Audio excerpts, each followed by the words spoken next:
Welcome, everybody, to the Beer Guys Radio Show. Thank you so much for coming here, hanging out with us, and enjoying a beer, taking a little break from life. We all need it.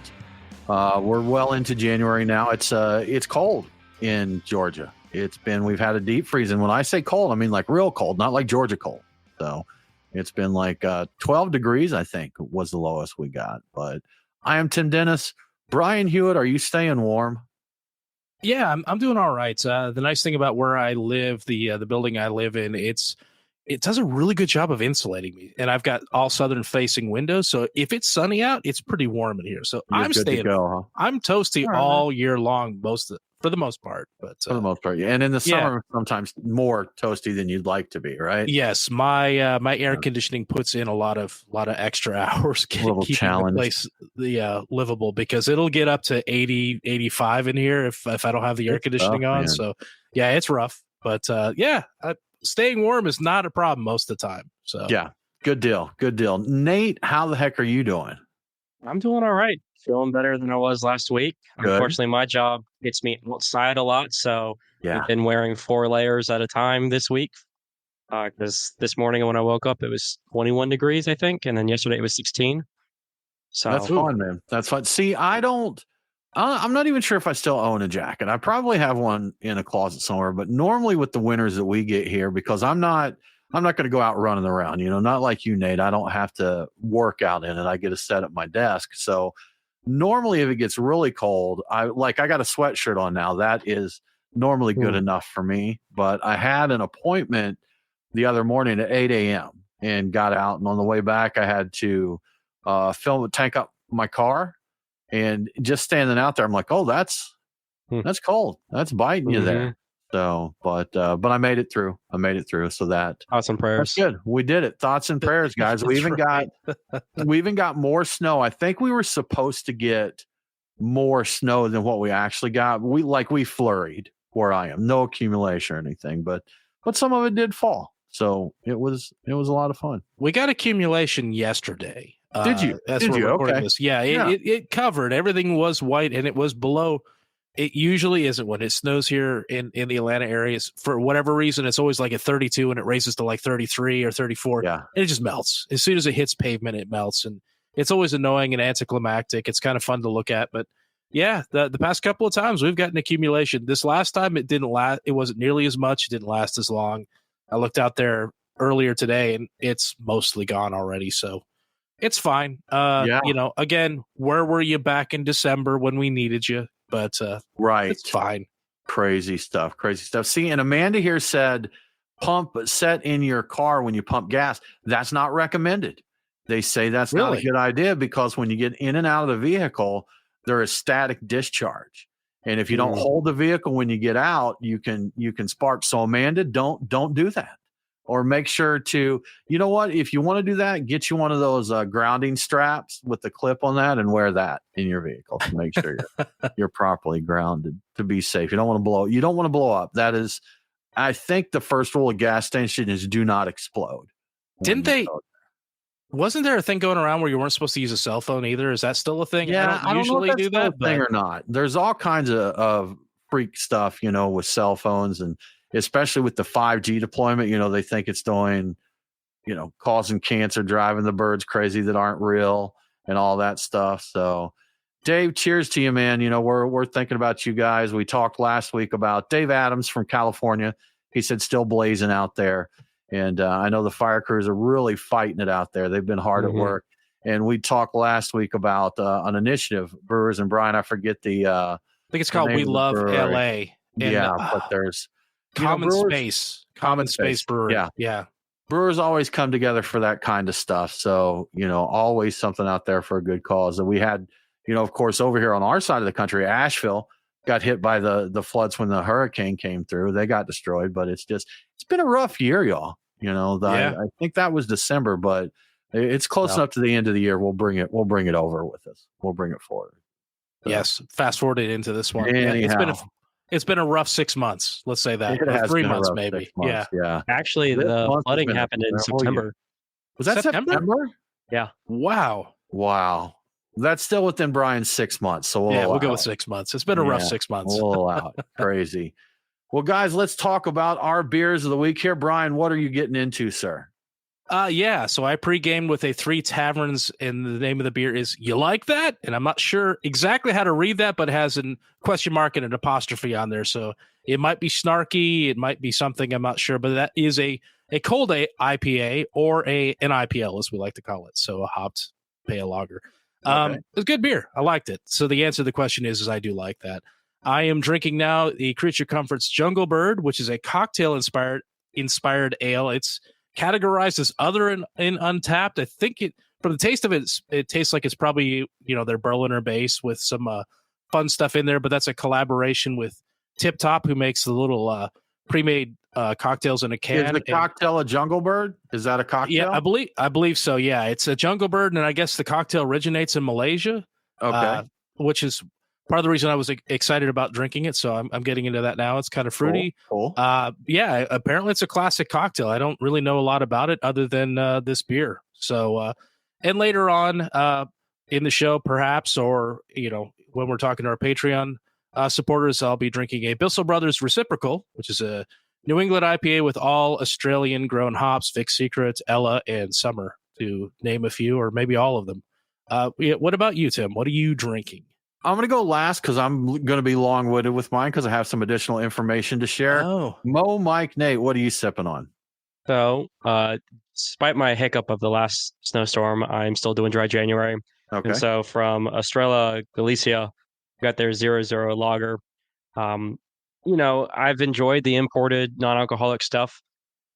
This one is fine. I think I like the Stella, the Heineken, the Guinness, even though the Guinness is a stout. I think I like their 0.0s a little bit more than I like this one. But it's widely available, and it's still a non-alcoholic beer. It's there, and it's doing the job, right? Mm-hmm. Okay, good stuff. Well, guys, what I have this week is from Pub Beer, which is a 10 barrel. I have the Morning After Beer Mosa. And so the folks with Pub Beer reached out. They just sent us some. Brian, I got some for you. Nate, if we see you around soon, I have some to share. But they have started a Wet January initiative. And Nate, it's because of people like you that they had to do this. So, as we've talked about before, tough month for breweries, for businesses in general. A lot of people it's cold. They spend a lot at Christmas. And then you throw dry January in there. It's just tough for breweries, brew pubs, beer bars, restaurants, and all of that. So in an effort to encourage people to drink in January, they started the Wet January movement. And again, this is a Pub Beer is kind of the beer of this. And then, of course, this Morning After Beer Mosa. They've got a spokesperson. Leonardo DiCipio is their spokesperson here. So they want I love his movies. Beer. Yes, very good. Very good stuff. They've got an Instagram account where they're sharing cheesy videos. They're running contests and stuff. That Instagram account is Cheap Fun Beer, all one word there. And like they ran earlier this week, they ran a contest, a 1 minute sale. They started at $4.20, ran for 1 minute, and you could get 18 of their pub beers for $1. And so it's like, you got to be quick. You got 1 minute to get into it. But on to what I'm drinking, Morning After Beer. It is a beer mosa, an emergency beer mosa, guys. So if you ever have an emergency, they said if you have a hiccup like Nate did, if you go out and have a PBR, maybe you have too many PBRs the next morning, the beer mosa, very carefully worded here, could potentially reduce the chance of a headache after a tough night. So, and we talked about that recently about your morning after cures and that, but the Morning After Beer is throwing it out there that it could help you out there. And they said that this is some beer and some mosa in this. And it clocks in at 7%. So, even though it's a little beer and a little mosa, the beer portion isn't playing around there. So got that for you. I'm sipping it right now. And you know what? It's a beer mosa. It's a light ale with orange there. So enjoyable, especially this would be great with brunch or breakfast. Have your little eggs Benedict, break out your beer mosa. You're good to go, man. So Wet January, everybody drink up. And if you want to see Leonardo DiCipio do cheesy stuff and run some contests, and follow him there on Instagram at Cheap Fun Beer. So should be cool. You said samosa, and they got me thinking about samosas or Samoas. Nope. The cookies or the Indian cookies pastry? Because that came up recently. That I guess did the Girl Scouts start doing that? I don't know. I don't know when they start doing it, but for whatever reason at work, we were looking at Girl Scout cookies, and I'm like, oh, I'm down for some of those. So throw those in too. Now you have me thinking about samosas. Oh, samosas. So I want some beer, some samosas, and Samoas, because all of that sounds like a pretty decent meal, to be quite honest with you. That's quite a charcuterie board right there. It is. Yeah. Well balanced, I think. Yes, exactly. That. Yeah, sure enough. Well, guys, moving right along. Brian, you talked here previously about the tariffs that were coming up. There's a little bit of update that we got out from Brewbound, the Brewbound newsletter. What is going on? Yeah, so Trump had previously stated that the tariffs that we've been talking about, cans and everything else, would be part of his day one round of executive orders, and we now know that is not the case.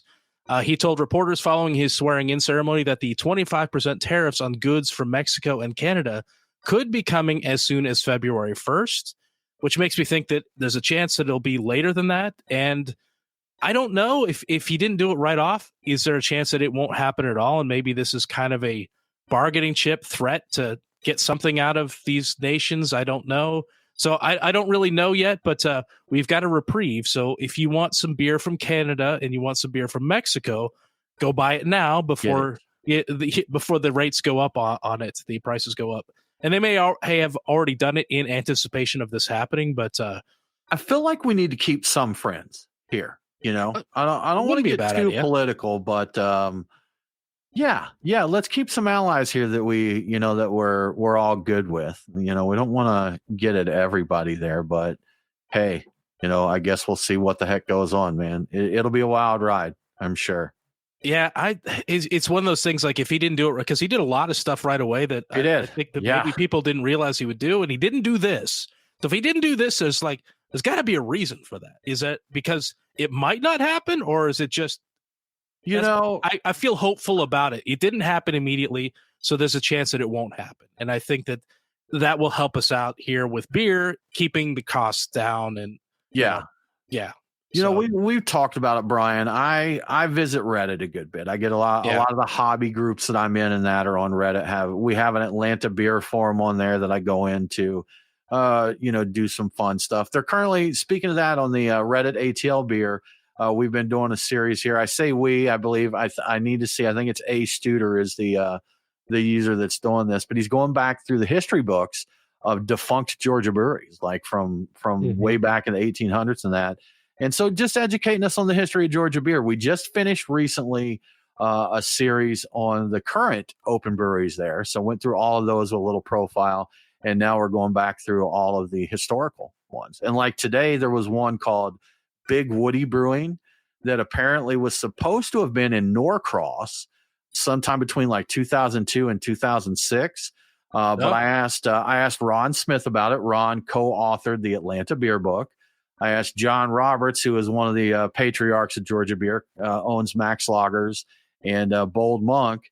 And I asked the Atlanta Area Beer Elders Group who had heard of it, and literally no one had. So the thinking is one of two things. They could have either changed their name before they officially opened, or it was a little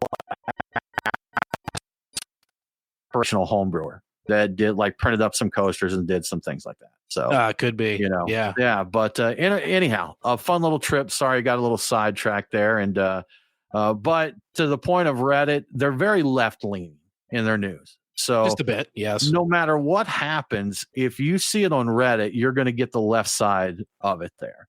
And I find it difficult to, if that's what you're getting fed, then that's what you see and kind of get that. So I work really hard to go out and source news from other areas to see what the reality and the truth of it is. And guys, we've talked off air about politics and I think we all have slightly different philosophies. We're definitely not a hive mind here as far as that goes. But this is just saying, y'all, there's a lot of stuff going on, and just make sure that wherever you get your news from, that you're getting it from a reliable and non-biased source. Or if you see something that sounds absolutely insane, look it up elsewhere. See what the other guy has to say about it, because It could always be the thing where you balance your biases. Just go get it from the right and then go get it from the left and see what makes sense between the two of them. Yeah. Well, if you can tolerate that, I don't think everybody can. I think people would be outraged by one side or the other. But that's simply it. There a lot of people have chosen their side, and they're totally okay with being just fed whatever their side says, and they're going to believe that. Yeah. That's what they're going to feel. But I know there's websites out there that they go out and find different articles on subjects, and they'll tell you this source typically leans left, this source leads right, and they're supposed to give you the unbiased point of it. I can't think of any of them. But anyhow, moving along from that, Brian, there are, as you say, significant new proposals from the TTB. What the heck's going on there? Yeah. We just heard from the Surgeon General a week or so ago about his thoughts on what should happen, and you're going to hear some similar things here. Yeah, the last Friday, the TTB proposed new regulations that would significantly change alcohol beverage labeling. These regulations include requiring nutritional disclosures on, I can't even say disclosures today, for most beer and alcohol content information on all beer labels. It would need to include the serving size. So we need to think of beer in terms of servings now. All right. The number of beer. Yeah, and it's interesting. I don't have the entire breakdown, but it's over a certain size. I think my stovepipes might have an issue there. Over a certain size, you may have to break up the packaging. It may not be allowed because you can't have X number of servings per package. You have to. There's some really specific stuff in there, but that's getting way into the weeds. But you also need to have the number of servings per container. The alcohol content and the current ABV shown on packaging is not sufficient for this requirement for some reason. I don't know why. All right. The pure alcohol per serving, I think that's different than alcohol content, and I'm still confused by all this. The calories per serving, carbohydrates, fat, and protein per serving. So you need that. This information has to be displayed in a way that follows specific guidelines, either in a format similar to the FDA labels we've all seen, the nutrition facts thing, or in a linear display within a text box with bolded information. I'm thinking a lot of people are going to go with that text box, depending on how big that is. But again, ABV is not really recognized for these requirements. Only alcohol percentage by volume, which is a different measurement. And did you mean by weight? It might be by weight. There's a different ABV is kind of the standard, but I think Utah uses ABW for some reason. It's something. It may have been a typo on my part or a typo on the article's part, but there is a different measurement that they're looking for that is not our ABV that we know, and only that will be acceptable. And it's not clear as to why that is. There are some exemptions for the nutrition part of the requirements. Beer that doesn't cross state lines won't have to have the nutrition information, and wine and seltzer under 7% ABV will not have to include it either. And I think that's across the board for them. I'm not sure why they get a pass on that. They must have better lobbyists and pay better bribes. That's all I can figure. But the alcohol content labeling would extend to kegs and non-interstate commercial beer. So no matter where your beer goes, it's going to have this alcohol information. It is also proposed that labeling will include mandatory disclosure of 9 major allergens for malt beverages, wines, and distilled spirits. So this is across the board. The allergen list must include milk, eggs, fish, shellfish, tree nuts, wheat, peanuts, soybeans, and sesame. And I think a lot of those won't really apply to us. But milk maybe for the lactose stouts, depending. I don't know. Despite efforts on the part of the Brewers Association, there will be no special rules or higher tolerances to any of their ratings and scales and whatnot for small producers or low batch products. If there's any good news here, it's that the brewers would be given a 5-year phase-in period for the new regulations, and the label changes required could be made without needing a new certificate of label approval, assuming there isn't drastic changes to the label. So assuming they're just slapping it on an existing label, I think they're in the clear on that. Apparently, the Brewers Association proposed the use of QR codes to meet the labeling requirements, but the TTB rejected that. That would be one of the few times I would be pro QR code, because that's small, unintrusive, and if you really want the information, it's there. The beer industry has 90 days to comment on the proposed new regulations before they go into effect. And I think there's going to be some comments on this because there might there's be a few comments. Might be a few comments. I did some calculations one time, like looking at a stout like Black Tuesday, which is around a 19%er. If I remember right, like this information will destroy the pastry stout market. It will, because I mean, I think some of these are 300, 400, 500 calories in an 8-ounce serving. You're talking pretty much pure sugar and alcohol there in a lot of these. So, but this is also, we've talked about this before with labeling, a big thing with all of this. And I don't know the details of this, Brian, but when they were talking about this kind of labeling before, it was going to require brewers to like get lab testing done on things in order to put these labels on there.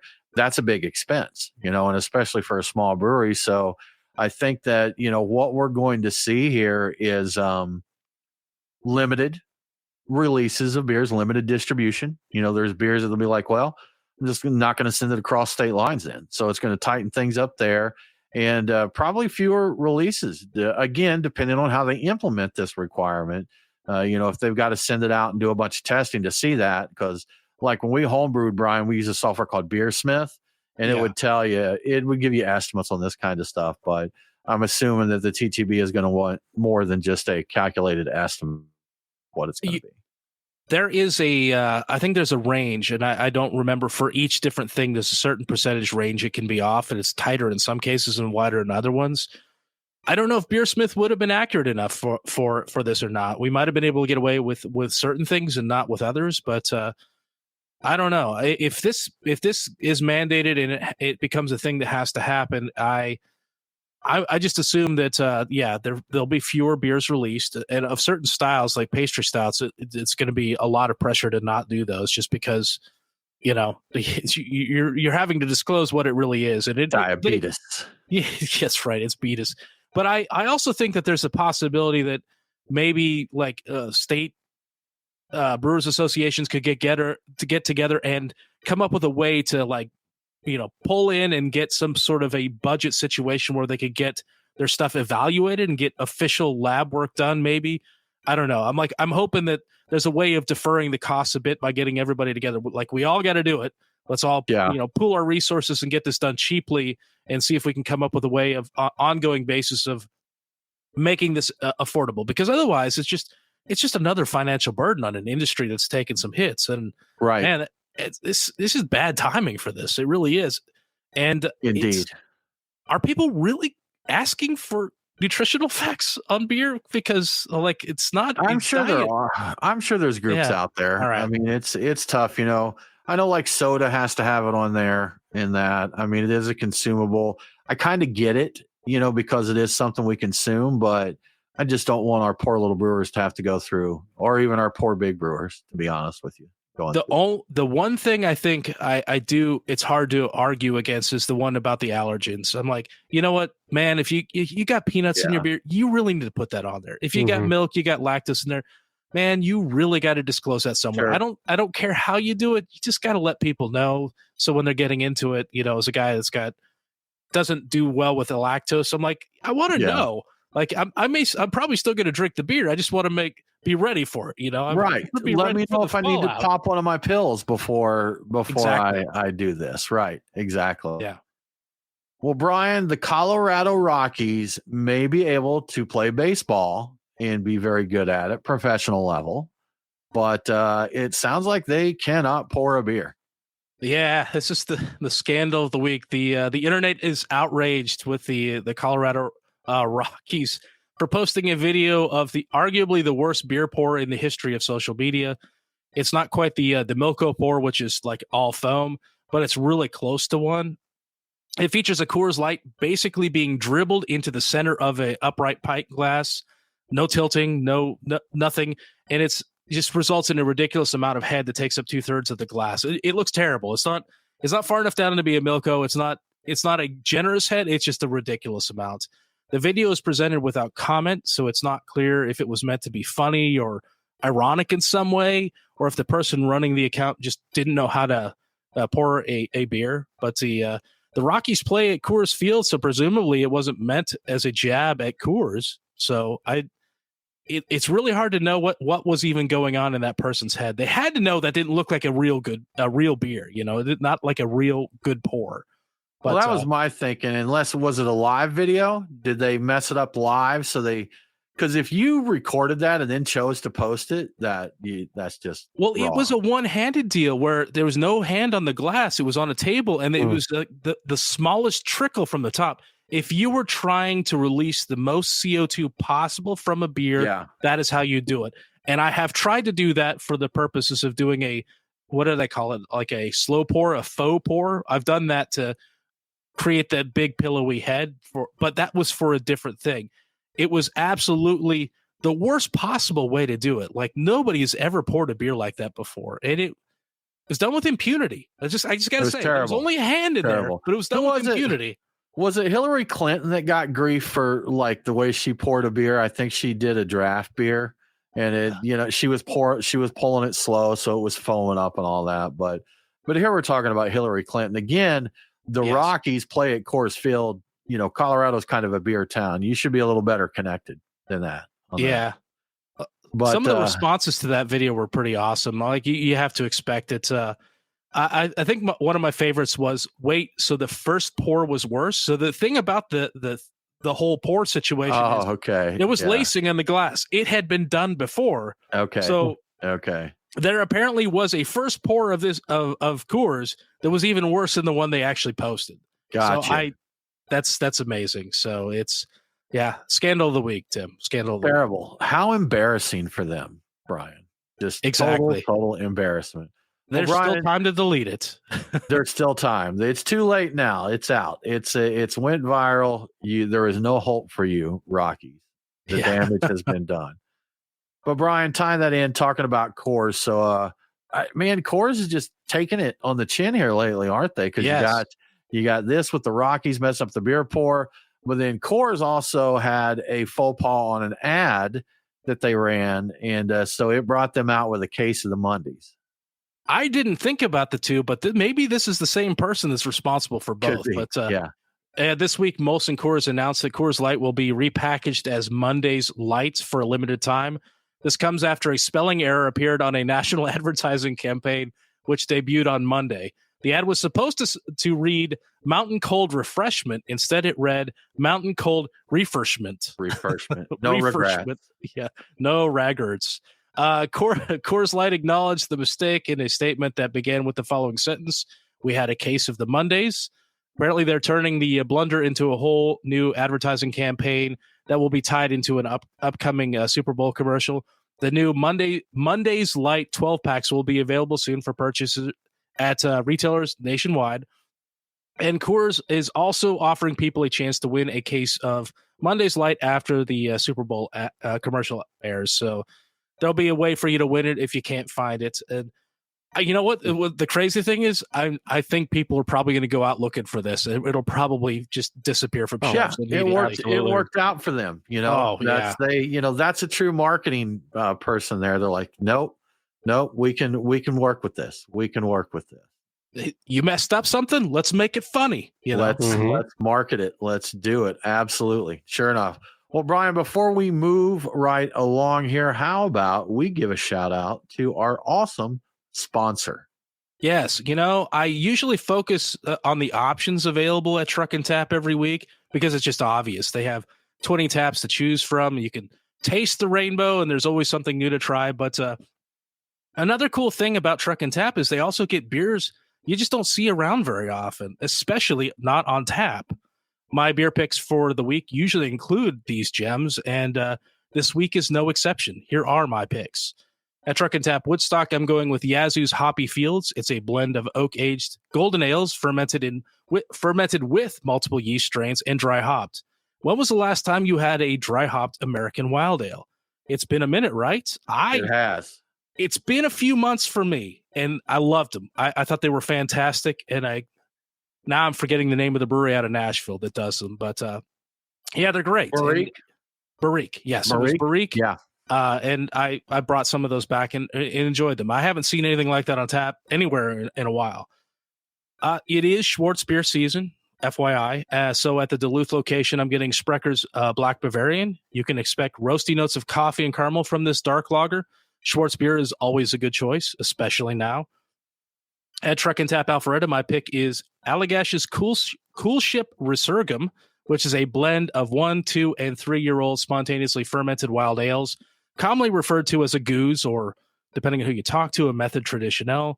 It's hard to beat Allagash at the wild ale game, so this is a no-brainer. Again, how often are you going to see this on tap? Like, nowhere. Truck and Tap is the only place you're going to see this. Madness. And what's that?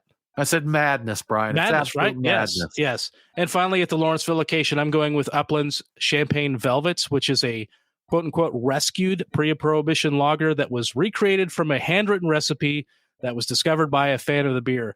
And I think that fan went on to open a brewery and then resell the recipe. But it's a long story. But it's a beer it's worth getting. So I'm going to get that one. Of course, there are other gems on the tap list. So you can see for yourself at truckandtap.com. While you're there, check out the food truck schedule. You're going to want a little bite of something to eat while you visit. That's truckandtap.com for the latest on everything happening at your local Truck and Tap. And thank you to Truck and Tap for your continued warm support. They still have heaters, people. You can still go to Truck and Tap. They got heaters. Bringing the heat, man. Bringing the heat. Yeah. Thanks, Truck and Tap. We appreciate you very, very much. So, Brian, beer drama. Yes. We heard not long ago MolsonCoors was planning to shut down the original Leinenkugel brewery, 157-year-old brewery that they were closing down. Well, when that news got out, the original owners, Leinenkugels, wanted to buy it back, and they're trying, but I heard that they've been facing some opposition to that. Yeah, the brewery was supposed to have closed on the 17th. It's the Chippewa Falls, Wisconsin brewery, for people who aren't familiar with it. It's not clear. I looked online to see if there was any kind of indication on Google Maps if it had been closed. It's not showing as closed yet, so I don't know if it actually has been closed. And we are past that date at this point in time. Yeah, but Jake and Dick Leinenkugel submitted a proposition to MolsonCoors requesting to enter into a non-disclosure agreement to discuss acquiring the brewery to keep it open. So MolsonCoors, their CEO, declined that request initially, but the Leinenkugels are not letting the matter drop. They have sent in a subsequent request, and they, as part of their effort, they released an official statement to social media stating that they're optimistic that they can come to an agreement with MolsonCoors to save the brewery. And I think they're hoping for some online support for the historic brewery, and it may sway things in their favor. And the fact that I'm not 100% sure the brewery has closed means that maybe MolsonCoors is playing hardball, but they're potentially interested in working something out so the brewery stays open. It's a 157-year-old brewery, people. Yeah. I mean, it's history. Come on. I don't understand why they would be like, nah, we don't want to talk about it. I mean, you got to start. The only thing I can think is it a tax benefit? Do they close it down, take a loss, and write that off? Do they feel that would be more lucrative to them than selling it? I can't really see any other reason for them not. If they're like, hey, we want to get rid of this, the guys are like, all right, we'll buy it back. And like, nah, we're just going to close it. We're just going to shut it down. We're just going to burn it to the ground and burn it. No dollars. Yeah. My other thought is maybe they're selling either the brewery or the property to some other. They've got a deal that's lucrative to sell it to somebody else. Shut it down, sell it off. Yeah, and it may not even be the brewery. It may just be the property itself. I don't know what that property is worth in that area, but maybe. I mean, or maybe the building, somebody wants to put something else in there, a museum or shopping mall, or who knows, condos. I'm not sure. Maybe. All right. Maybe it has a lot of value to it. So I don't know. We'll have to keep an eye on this one. We'll have to see what in the world develops here, because that'll be interesting. That will be interesting. Sure enough. Yes. All right, Brian. So the answer, the fountain of youth, Brian, is it does it exist? Is it out there? And I want to say a happy birthday to my father, who turned 85 this week.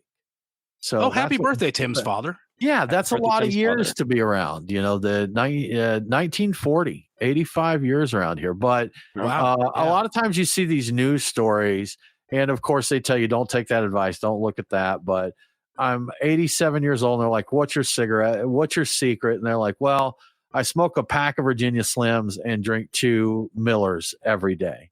And, things like that. But in this, Brian, we've got someone who is older than 70. And he says on a weekend, he's nailing 18 to 20 Guinnesses.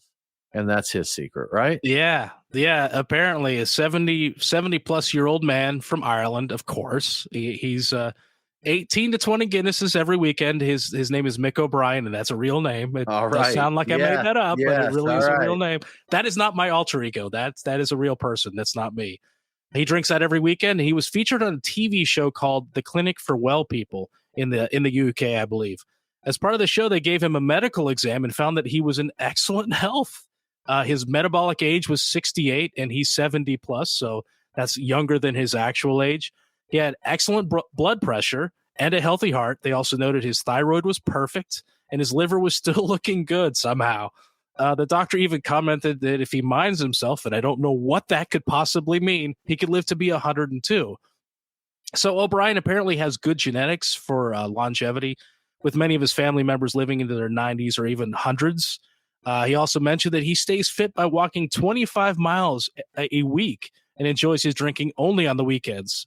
Of course, this isn't medical advice, and we definitely don't recommend you trying any of this at home. But if you are planning on knocking back a couple dozen pints of Guinness this next weekend, I'd recommend you get started walking right now, because you need to make 25 miles to keep the Reaper away from the door, I guess. I think that's something, Brian, that they look at a lot of. I forget what they're called, blue zones, green zones, something like that. But it's blue zones. I think it's blue zones. Yeah. Like certain pockets around the world where the residents there are healthy and live a long, long, long time. And I think one of the common trends with a lot of them was they're active. That there was some place in Italy where apparently the whole town was really steep hills.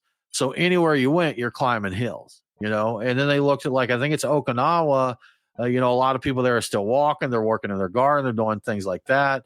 They talked about their diet, but if you're doing 25 miles a week at 70, maybe just keeping the body pumping like that is helping you. And dude, talking about, I only do my drinking on the weekend. I was like, well, dude, you are drinking 20. So, that's right. we better not add Monday through Friday in there. Well, that gives him 5 days to recover. So the first 2 days are just pure hangover, I assume, at that age. Maybe 3. First 3 days are hangover. He's just angry and in pain and walking. Some of my morning after beer, man. I think so. Needs that, and see, maybe he's drinking that. Maybe he gets up Monday morning and has him a little pint of OJ and a Guinness. Is that a blend, Brian? I don't know if I've seen that one in the mini Guinness blends there. Guinness and tomato juice, but I don't know an OJ one. And I've seen there's a thing. There's a brunch place around here somewhere that does or did a I think it was called a depth charge or something like that. But it was Guinness with a shot of espresso in it. So you drank a Guinness with espresso in it. And I had it. Actually, I had we made chili in the house recently, and Guinness was put in it, and it was early enough in the day. I had some fresh coffee. I mixed the two together and I drank it. It was like, yeah, that's fine. The best part of waking up, man. Nate, can you hit the Google and see if half Guinness and half orange juice is a thing? Absolutely. I'm also curious how successful Mick is at splitting the G. Oh, I'm sure he's an expert. He can do it. He does it like faster than anybody with his eyes closed. 20 out of 20 times. Well, I imagine his first one he's bad at, because I imagine he just opens up the throat and dumps that whole thing back. Dumps it. Yeah. And then he works on that. A bucket out in the yard. Like, there we go. All right. I have the tank. I have the engine primed now. We're ready to go. He's living the life, though. What's that? I found a recipe for all these pop-ups for Guinness Black Velvet, where it's Guinness, champagne, a little bit of orange juice, and then orange bitters. But just Guinness and orange juice, I'm not seeing, besides a TikTok video, I'm not seeing. Okay. All right. Fair enough. A lot of TikTok's back. That's news this week, too. TikTok was banned, and then it came back. They weren't banned. I think they just pulled the plug. Correct. They said due to the ban, we're not available there. I think they were playing a little bit of hardball, right? Because weren't they? It was oddly political. I mean, they made it oddly political. They're like, hey, we're gone. Sorry, you can't use this, but we're hopeful that with the assistance of President Trump coming in, we'll be able to. And then like a day later, they're like, thanks to the efforts of President Trump. I'm like, all right, man. Now TikTok and Trump is expect those two to be a thing, but I don't know. I'm confused by everything these days. I don't know. Yeah. Nothing makes sense. Left is right, up is down. What in the heck is going on? It's wild. Yeah. Yeah. Well, Brian, as we are in January, if you weren't aware, January is just a crazy month, man. We talk about dry January. Now we've got wet January. Leonardo DiCipio wants you to drink a beer mosa and maybe buy an 18-pack for $1 and all that. But breweries take advantage of the slow time, and it seems like there's a trend in renovations in January, getting a fresh coat of paint on our breweries. Yeah, that's right.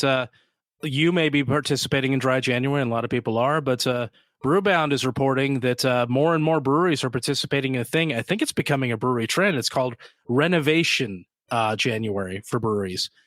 January usually sees a decline in traffic at many craft breweries. I think we all know this due to, like you've mentioned earlier in the show, cold weather, post-holiday spending hangovers, probably real hangovers that are bad. I don't know. And, people doing dry January. In many cases, the customers that breweries get they don't pay the bills. There's just not enough people coming in. They're not drinking enough to really pay the bills, or just maybe breaking even. And non-alcoholic beer offerings aren't always making up the difference between their sales in this month either, even for the places that do have them. And some places still don't have non-alcoholic beers. So that's a mistake. They need to get on that as soon as possible. But the Brewers Association reports that January is typically the lowest sales month of the year, with craft beer sales dropping 20 to 40% compared to peak months. So it's considerably down. So it's an ideal time for a brewery to shut down for a while and tackle those projects they've been putting off. And in the article I read, for example, to mitigate their losses, or Notch Brewing in Salem, Massachusetts, closed its main tap room for 2 weeks in January to demolish a wall and expand their tap room. It's something they've been meaning to do. The local ordinances changed so they could do it. And so people are going to benefit as a result of their shutting down. Not only will they save some money, everybody that comes in after the fact will have a more spacious tap room to hang out in. Other breweries are shutting down to do things like deep cleanings, and there are breweries that I've been to that definitely need to do some deep cleaning. Needed that, yeah. Yeah.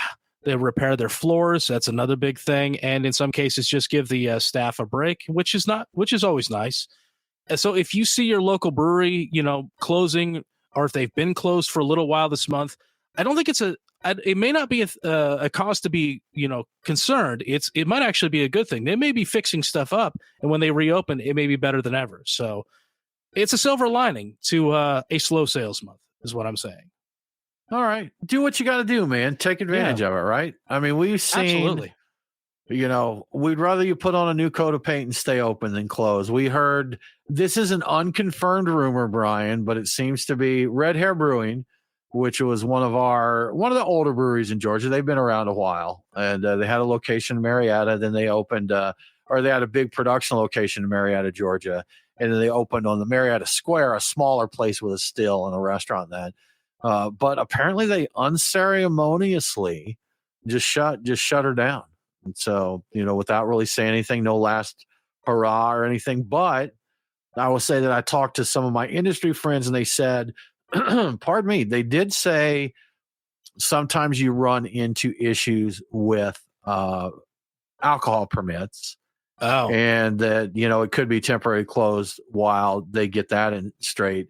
But apparently, there was another brewery that faced that issue where they're like, hey, we got to close, get permits in line. And then they just never came back, from that. So, but it seems like if that was the issue, you let folks know you're not gone. You post something out there and say, hey, we're going to be back. So just too much of that going on. So yeah, do what you got to do, breweries, put a fresh face on and keep them doors open. Go out there and make it wet, which sounds a lot creepier than I intended it to as it came out. Done that better. I think this is a really good idea because I think that there are a lot of breweries out there that have ideas of things they'd like to do, but getting it done is impossible while you're open. And I actually, part of the reason we have brewers that listen to this, I'm spreading the idea around like, hey, is it slow in January? Take some time off, man. Go fix some things up. Keep the lights off for a little bit, save a little money, but also fix some things up and make it better for the rest of the time. I don't remember that. You know what? I'll tell you this a story. I was at a brewery recently during the blizzard, and the brewer, commented that with the weather, they lost like a day or two. And with as tight as the margins are and tough as it is right now, a day or two of revenue could be all it takes. True. So you're like, take some time off, turn the lights off for a while. That's not always an option. Need to get that revenue coming in. So they're trying to figure out how to do that. Now, of course, there are some breweries, of course, that can, but not all of them can afford to do that, man. They need that revenue cranking in every day. That is a fair point. Some of the breweries they were talking about have salaried employees that were still like they were on the payroll, but they were doing diminished things. They were kind of just giving them a break. I'm like, man, that you must be doing great as a brewery if you can afford to pay people when you're not selling things. But there are breweries out there like that, and I understand a lot of people, out there. If margins are, times are tight, you need to make all the sales you can. I get it. You can't just take a break, in the middle of a, even a cold month like this. So you need the money coming in. So I get that too. But if you can, this is not a bad opportunity right now. Yeah. And if you need to do stuff anyhow, this is the time to do it. You're like, look, we're going to have to do this. Let's take advantage of the slowdown and get her done. Yeah, that is a good point. Reduced traffic means, well, you're not going to have a full tap room, which means you could mark off some of the area. Hey, we're renovating this spot over here. A little extra paint. Stay out of here, y'all. Yeah. We'll serve you beer over here. Exactly right. Yeah. Yeah. You know what? On that note, talking about like the new year ahead and what's going to be happening. Do either of you guys have any predictions on trends in the new year, or anything that you think we may see out of it? And I'll tell you this: I read an article it's called 750.com, and they were talking about industry trends this year. And some of them, I think, we've already seen some of this coming, but there's where brewers are going to swap extremes for approachability. I think we're already seeing that. They're talking about how, there used to be gimmicky, forced creativity and such, and that sold beers. We've seen that, but people aren't, they're not buying into that as much as they used to. So they said that, making the beer approachable is going to be something. They mentioned that, like where your ingredients are from, the ingredient provenance and the environment become selling points. Again, I think that, environmental, there's several breweries that have kind of, leaned into that already, talking about whether it's solar power, CO2 recapture, given like Maine Beer Company. I remember there's I think it's called 1% for the planet. Oh yeah. That, but hey, 1% goes, back to supporting things. Another one, and this one's interesting. I could see this. But they said the trusted flagship beer is going to become paramount again. So, really, Nate, what do you think? Are we going to see the return of the importance of the flagship? It's tough to say because you're seeing so many breweries where they are doing like mix packs. Like we saw that a lot this last year, where breweries were doing family packs of certain flagship beers, where they're taking a flagship and then they were basically doing cousins of it, like with Sweetwater with their 420, and they did the mango 420 and a hazy 420 and whatnot. And so I would like to see us go back to, core flagships, but I think there's just too much innovation out there that for us to really be able to put that genie fully back in the bottle.